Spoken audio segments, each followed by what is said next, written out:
Hey everyone, it's Blake. Welcome in to episode number 16 of our WWF Invasion 2001 save in TEW9. This is Raw is War for June 11th, 2001.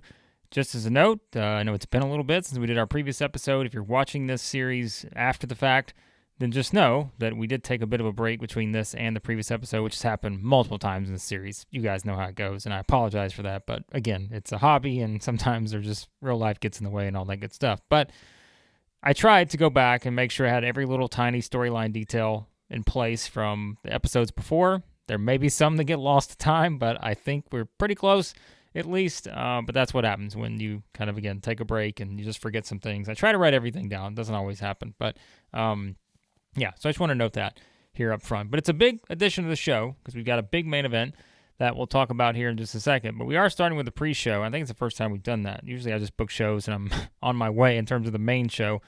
But we start with this, Lita defeating Ivory in 501 with the moonsault, 58 for the segment. The only reason this is here is because the main women's match on the card we cannot do eye candy for, and I'll explain why in a second. We have to have the eye candy note, but there's a reason why the main show we cannot do that. So we'll get to that shortly. But not a lot else to note here. Lita defeats Ivory. I think they had a match a month ago or something.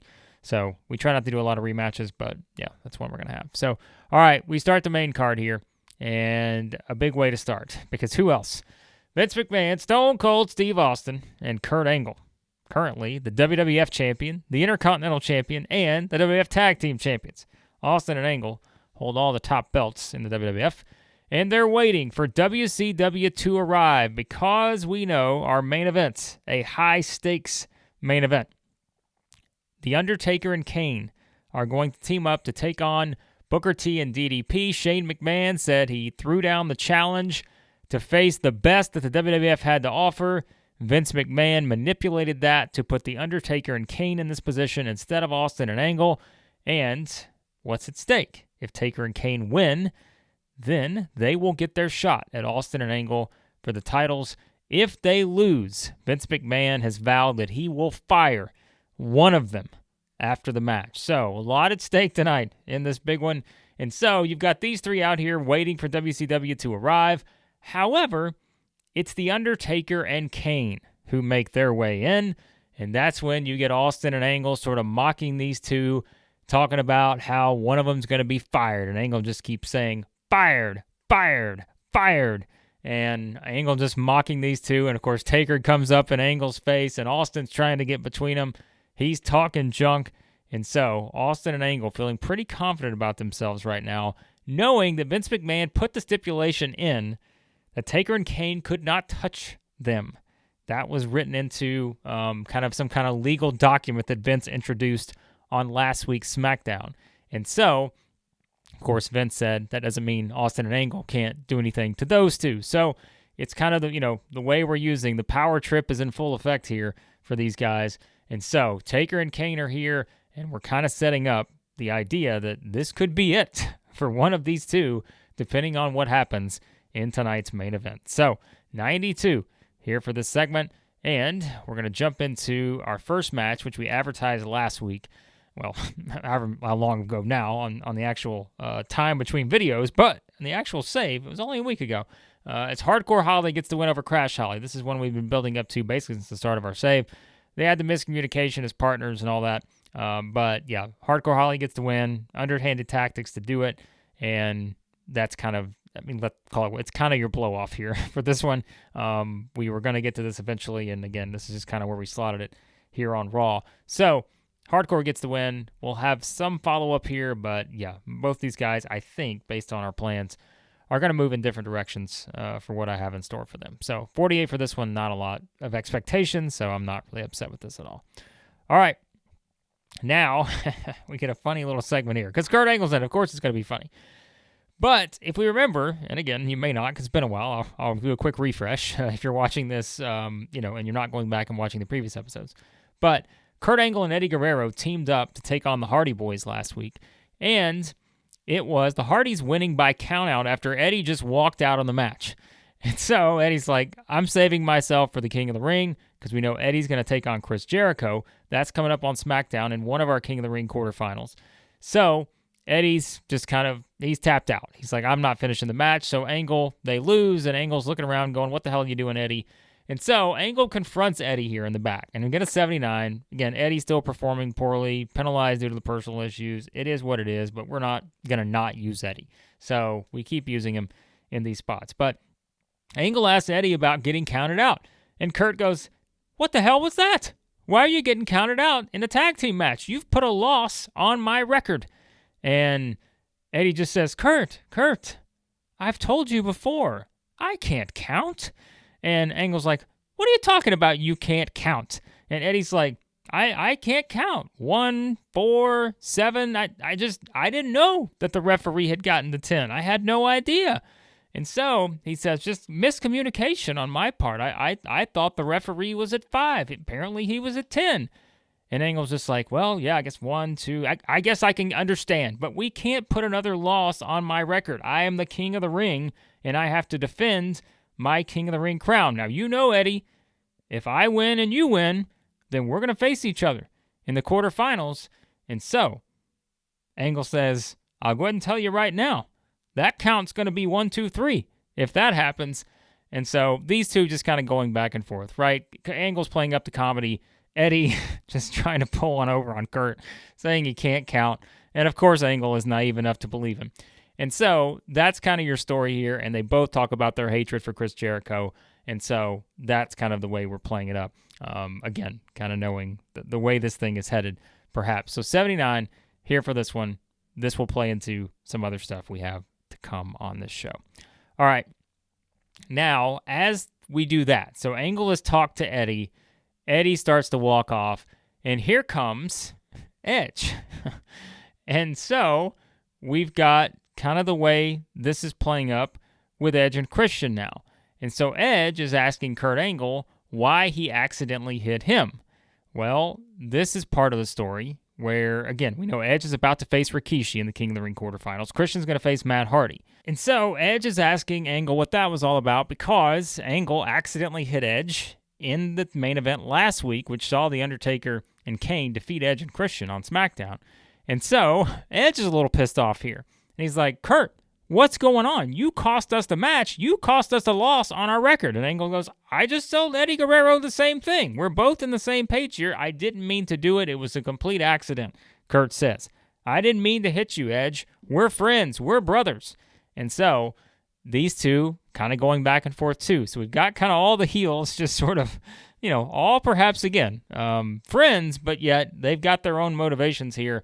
Angle trying to convince Edge that, hey, he did not mean to do that. And Edge just saying, well, Kurt, I don't want you anywhere near the ring tonight when I go out there in just a minute and face Rikishi because I need to advance in the King of the Ring because I, too, want to win the King of the Ring.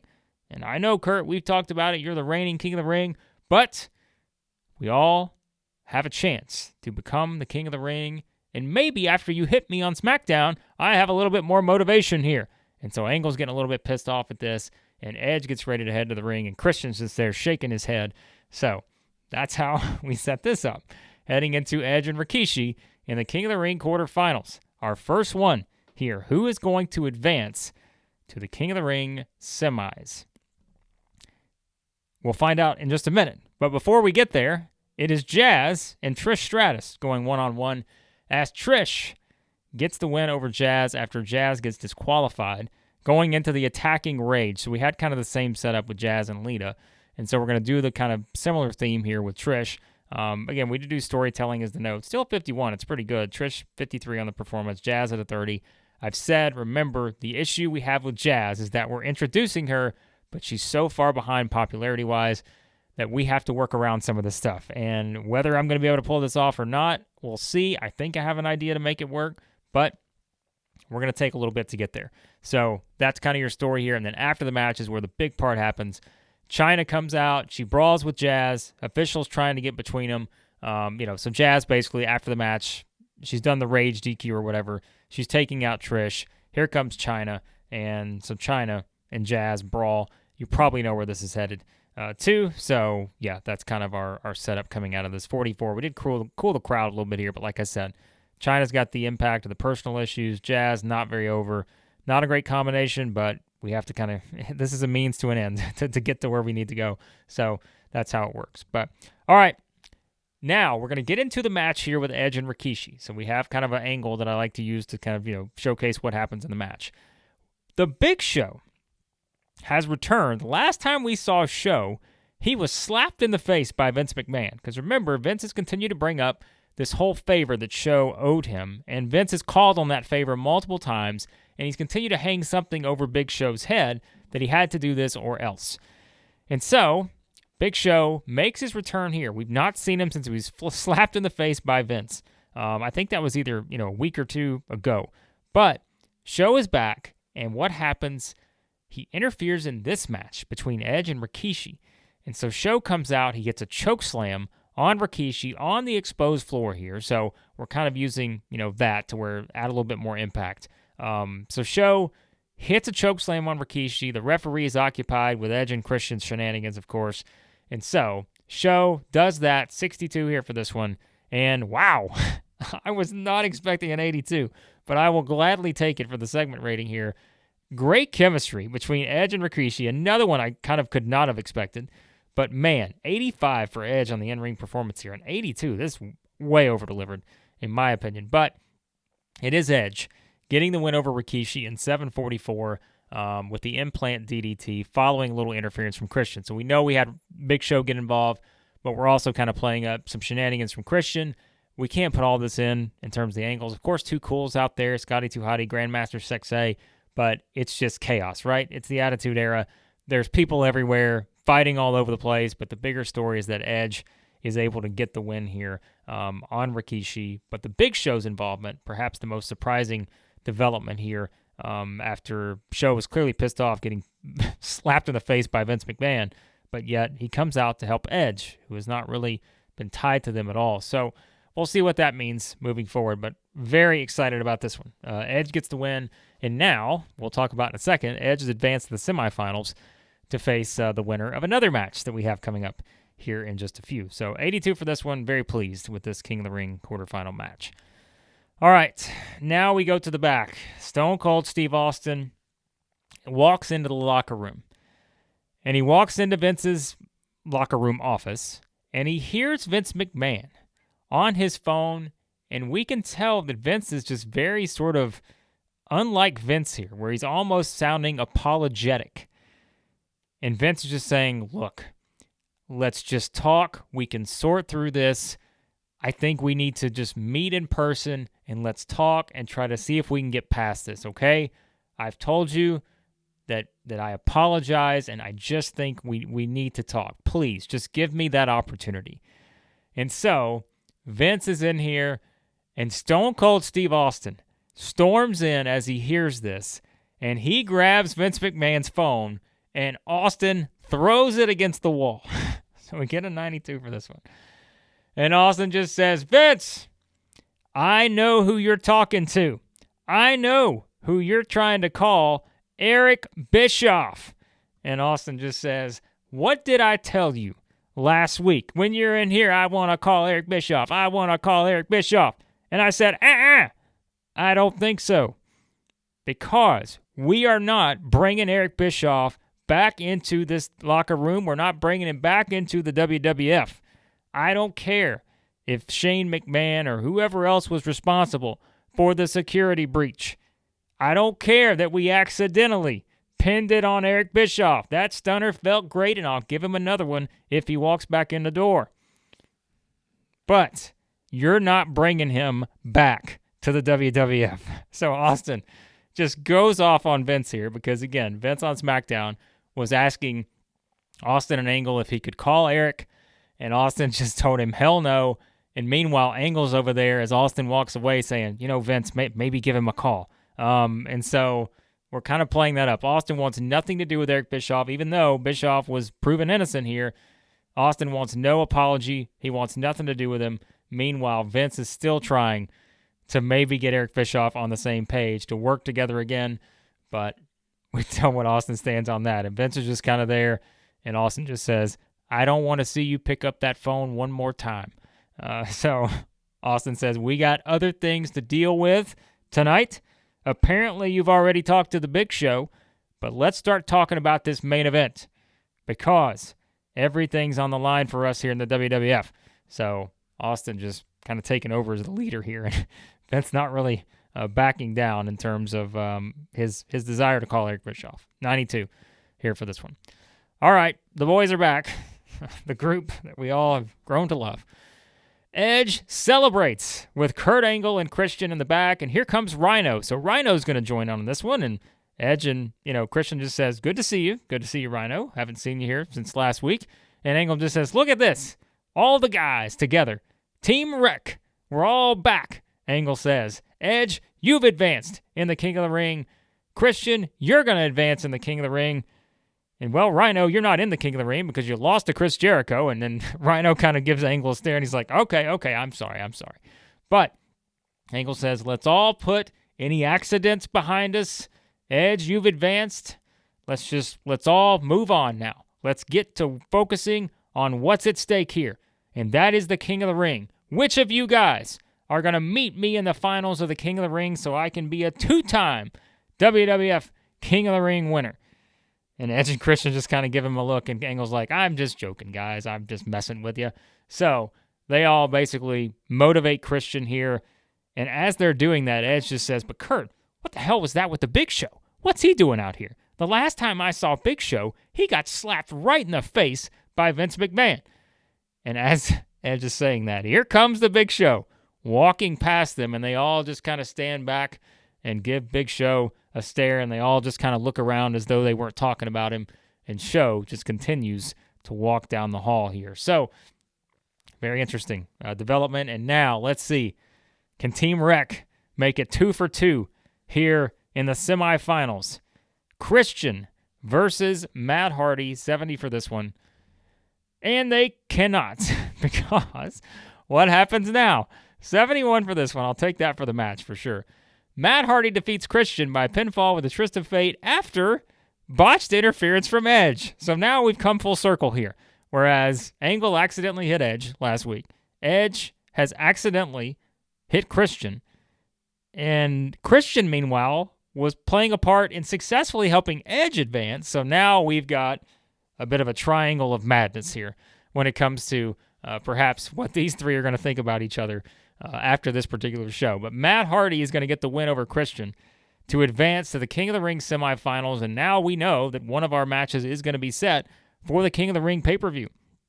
It will be Edge versus Matt Hardy in one of the semifinals. And so, as we've said, the way we set this up, both semifinals will take place King of the Ring, and the final will as well. So it's going to be Edge versus Matt Hardy at the King of the Ring, not going to be Edge versus Christian. And boy, the reason why is Edge. What will Christian have to say about this whole thing? Where do things stand with Team Wreck now? We'll find out. But, all right, Matt advances, and you know there will be some hilarity coming out of this with our heels. All right, speaking of our heels, Chris Jericho has had plenty to deal with these guys. And so Michael Cole's with Chris Jericho saying, Chris, I can't even keep up now, for however many straight shows, you're going to wrestle again tonight, knowing that you have to face Eddie Guerrero on SmackDown in the King of the Ring semifinal, or in the King of the Ring quarterfinals. And he's just saying, Chris, at some point this has to catch up with you. You can't keep doing this. You're not going to win the King of the Ring. And Jericho's like, Michael Cole, shut your mouth, because I know what's going on. They're putting me in a match every single show, and they're continuing to stack the deck against me every time. And now I may be an underdog in the King of the Ring. And I know tonight now, I faced Albert on SmackDown. Now I've got to face the entire X Factor group. Albert, Just Incredible, X-Pac in a handicap match. I know what they're doing. They're trying to make sure that I am not the person who takes away that King of the Ring crown from Kurt Angle. But I keep saying, whether I'm an underdog or not, I'm going to. I'm going to be the winner of the 2001 King of the Ring.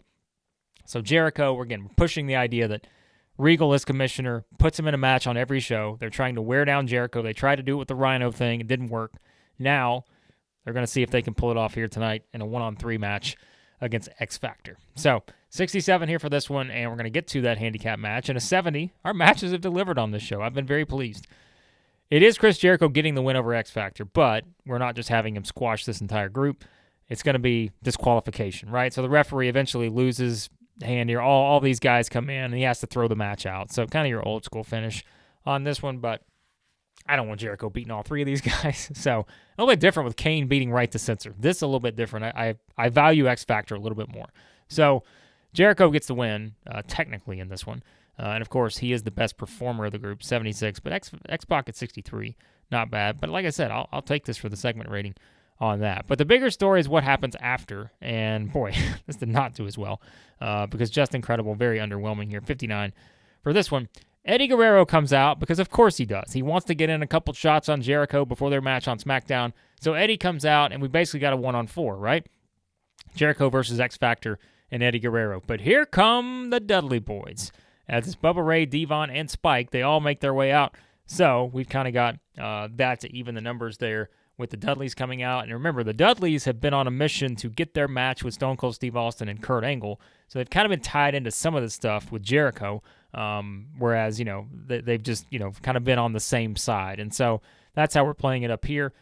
So, yeah, the Dudleys come out, make the save for Jericho to give him a little bit of something heading into that match on SmackDown. But we got to think that Eddie Guerrero is the favorite now in that one, since Jericho, once again, exhausted from all these matches he's been put in by William Regal. So 59 here for this one. And, yeah, like I said, not really concerned about the notes here on this one. All right, here we go. So now we're going to get into the grand finale on this one. So, first we have the coach, who is standing in the back as Taker and Kane make their way to ringside for their main event match here. And coach just says, guys, can I just get a quick word with you? I mean, this could be it for one of you, coach says. Like, you're facing WCW, you're trying to protect the WWF for a man that absolutely hates you, and one of you guys could be fired tonight. And Taker just says, we know what's at stake. We'll go out and handle our business like we always do. And, basically they don't have a lot to say here because nothing coach has said is wrong. So they make their way to the ring. Meanwhile, we get the camera now goes to Michael Cole. And Michael Cole is out in the concourse, right? Because Booker T and DDP, they're not coming through the back. They're not making an entrance. So he's out there. He's trying to get a word with Booker and DDP, whose security have now let in. They've come in through a side door, so Vince was looking for him earlier as if they were just going to show up in the parking lot. Clearly, Shane did not allow that to happen. So Michael Cole has gotten the scoop, and these guys are coming in through the concourse, making their way down through the crowd. And Cole just tries to catch up with them and says, guys, can I get a quick word? Like, you're about to step into a WWF ring with The Undertaker and Kane. And Booker and DDP just scoff at Michael Cole. They just walk right past him, and we just get kind of that visual, right? The two WCW guys going down through the crowd and making their way into a WWF ring here for an official match in our main event. 78 here for this one. Good stuff across the board. And now we get into the big high-stakes tag team match. And as you would expect, this does not go as simple as these two teams facing each other. Because the story here is that Stone Cold and Kurt Angle are making their way ringside as the match goes along. And they're basically trying to distract both teams. They don't like any of these guys. So they're not trying to play favorites here. So we kind of have the example of these two are kind of trying to make a mockery out of this match. And so they're trying to distract both teams. But then, as they're doing that, right, these guys are able to get a couple licks in on Austin and Angle. So, you've got Booker T getting a shot in on Austin. You got Kane getting a shot in on Angle because, of course, Angle won't beat Kane for the title and all this other stuff. And so you've got kind of that dynamic where these four guys are trying to stay focused on the match, but they also have this outside element of Kurt Angle and Steve Austin trying to interfere without really a care in the world as to who they screw over here. Because they don't care who wins, to be honest with you. They'd be fine with either one, even though we know Taker and Kane officially would get a tag team title shot if they win. So it's an 85 here for the segment. But the point of that is that these guys are a little bit scattered, right? And all it takes is one little tiny misdirection, one little lack of focus, and it may be the difference. And that's exactly what happens as while these two are trying to cause chaos across the board, Austin eventually and The Undertaker are going at it. And so that is where we have the tiny little slip that allows Diamond Dallas Page, DDP, to hit the Diamond Cutter on Kane, and DDP pins Kane 1, 2, 3 in the middle of a WWF ring in an 80 segment rating here. We'll take that for sure. 82 for Kane, 84 for Taker, 64 for DDP, 70 for Booker T. We keep saying Kane's been one of the MVPs thus far on the in-ring performances. This, I think, is kind of on the lower end for Kane, to be honest with you. But maybe he was sandbagging it against WCW. So WCW has won this match, Booker T and DDP. And again, we've kind of played this up to where, like, this isn't babyface versus heel. Like, both of these entities are very likable, right? And so we're not kind of using it to say that Booker T and DDP win via interference from Austin, but it's kind of like Austin and Angle were both, basically stirring things up here, and it just so happens that if you're WCW, it's survival. And so you do whatever you got to do. DDP hits Kane with the Diamond Cutter, and that's it for this one. So we know how this is now panned out. WCW has won. That means The Undertaker and Kane have lost. Vince McMahon has said that he is going to fire one of them. So after the match, these four, it's kind of like, just sort of your moment where the people are just letting the shock sit in of WCW winning, and also the shock of Undertaker and Kane looking at each other, knowing what's about to come. And so that's when Austin and Angle look to the back, and they're motioning clearly for backup here. So I forgot to put Regal on here, by the way. But they call to the back, and it's Edge, Christian, and Regal. Now we can tell that Edge and Christian are kind of arguing as they come out, but Angle is able to get them back on track, telling them, hey, stay focused, because we know that Edge just accidentally cost Christian this opportunity in the King of the Ring. So Angle's trying to get his guys on the same page here. But that's when they start to go at the other four, right? We've got the numbers advantage. Austin, Angle, Edge, Christian, and Regal are now going at the four of Booker T, DDP, Undertaker, and Kane. So that's kind of your story here. But, and this is where, again, I just didn't have the Angle space or the time on the show, but we're going to play up the idea that the Dudley Boys come out, because remember, they've been chasing these two. They want the tag team title match, and they said they will get it however they have to do it. So the Dudley Boys come out to make the save, all right? So the Dudleys have come out to kind of even the score here and actually, give these guys a one-up here. So the Dudleys come out, and it's very strange because you've got The Undertaker and Kane, you've got Booker T and DDP, and you've got the Dudley Boys, which you can maybe do the math and think of what separates those three teams. But so they come out because they're trying to get their hands on Austin and Angle. But these guys are able to get out of there. Again, it's chaos across the board. It's the Attitude Era. Think of your chaotic finish to the Attitude Era shows. So as that's happening, these guys are running out of here, and that is when we get the final sort of setup here, where Vince McMahon appears on the screen, because there's no chance Vince is actually coming out to the ring with all this going on, right? So the heels have hightailed it out of there. You've got the three teams staring at each other, again, all in different spots right now, understanding the magnitude of what had just happened in the main event.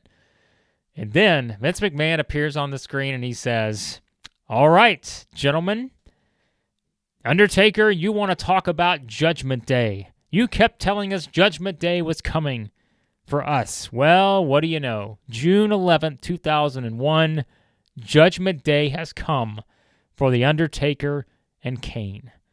Because you just let my son Shane, the biggest mistake of my life, you let him put a WCW team in the middle of a WWF ring and win a match. When Shane said he wanted the best that WWF had to offer, we know that was Stone Cold Steve Austin and Kurt Angle. But I put you two in there to make sure you got what you deserved, and you did. And so I told you that if you lost this match, one of you would be fired. And Kane, you let Diamond Dallas Page pin you in the middle of my ring, in that very ring, on a WWF show. And I cannot allow that to go without consequences. So, Kane, I should fire you right now for what you just did. But, Vince says, Undertaker, I've been putting up with you for years and years, and at every turn, you think you can get one over on me. Well, I'm going to do what's best for the WWF, and I know how much it's going to hurt you when you realize that Kane is all alone in the WWF now because, Undertaker, you're fired. So, Vince McMahon. How'd you like that Vince McMahon impression, by the way? Vince McMahon has fired The Undertaker in this very ring on Raw is War, June 11th, 2001. And he's right. That leaves Kane all alone in the WWF now because he has just fired The Undertaker after losing this tag team match to WCW, Booker T, and DDP. 89 here for this one. All right. That's how we go off the air. We increase our popularity in 16 regions, 85 for the rating. I thought a show that over-delivered, to be honest with you, especially as our first one back. I was hoping I got everything connected the way it needed to, but I think it came together pretty well. You've got the heels with their shenanigans right now, with Angle and his group. You've got now The Undertaker has been fired. Kane is all alone. Booker T and DDP get the win. What does that mean? The King of the Ring semifinals continue. Edge is advanced. Matt Hardy's advanced. We got a lot going on in the WWF right now. All right, let's see what else they get to before we wrap up. All right, financially, we look at our report here. We made $635,000, so that's notable there. Not really worried about money, as we know. Popularity, we gained a little bit in Hawaii. Must be a nice WCW base there. Must be a lot of WCW fans in Canada because they're also thrilled at this development, perhaps, but I don't know. We'll see. All right, let's see what else we get to now before we wrap up. All right, so that was Raw. Awesome show, fantastic reviews. I'm glad because that was a big episode, as you saw. Joey Styles has won an award. The best play-by-play commentator in wrestling today. Are you kidding me? Good old JR. He's not going to like that at all. Boastful Kurt Angle in a bizarre rant. This is great. This plays right into the story we've been telling. In a bizarre rant on a radio show last night, Kurt Angle made the claim to being the real MVP of the WWF and then went on to say he should be main eventing. He's main evented almost every show that he's been on. He said the politics were the only thing holding him back. Oh, this is great. This is great. So, Kurt Angle stirring up junk backstage. Incredible. So, I'm going to assume that Kurt Angle was kayfabing everybody with that, by the way. But if not, come on, Kurt. We're giving you everything. I think this whole King of the Ring pressure has gone to Kurt Angle's head. That's what I think. Raw gets a 6.49. A lot of people watch that show. It's one of our higher ratings, I think. So, main event really drew. SmackDown, by the way, got 6.92 for SmackDown. Holy cow. A lot of people watching. The Machine sustained a bruised tailbone. Oh, yeah, Doug Basham. That's right. Doug Basham was the Machine. So, notable there for our OVW injury update. But there you have it. Kurt Angle is pissed off about the politics. Raw is War. A great show. And there you go. There's the next development on the road to the King of the Ring, which is coming up pretty soon now. King of the Ring, yeah, less than 2 weeks away from the King of the Ring. So we know we've got some stuff already set up for it. Much more to come. So, yeah, hope you guys enjoyed the return episode here. I just really get into this whole Austin Angle, Vince, Edge, Christian, like all this stuff. Like the heels are just the best in this particular era. But again, we're just getting started with the Invasion. And like I said, this will be a bit of a slow burn. I'm trying to make this to where we're not just kind of running through every possible match. And it will be built the way I want to build it, which means a probably multi-year thing, right? So we're just getting started in this whole thing. But we know WCW just got a win. A shocking win on WWF television. What will that mean moving forward? Let's find out. Appreciate you guys. Hit that subscribe button, hit the like button as well. Let me know what you thought of the show. And remember, we restarted the WWF 1992 save, which has gone from using the base we had in 2020 to now moving it to TEW 9. We just did WrestleMania 8, so go check out that show. Very fun WrestleMania. with one of the best matches I've ever actually booked in the history of any save I've ever done in our main event there at WrestleMania 8. So go check it out. Appreciate you guys as always. And on the next episode of our WWF Invasion 2001 save, it will be SmackDown.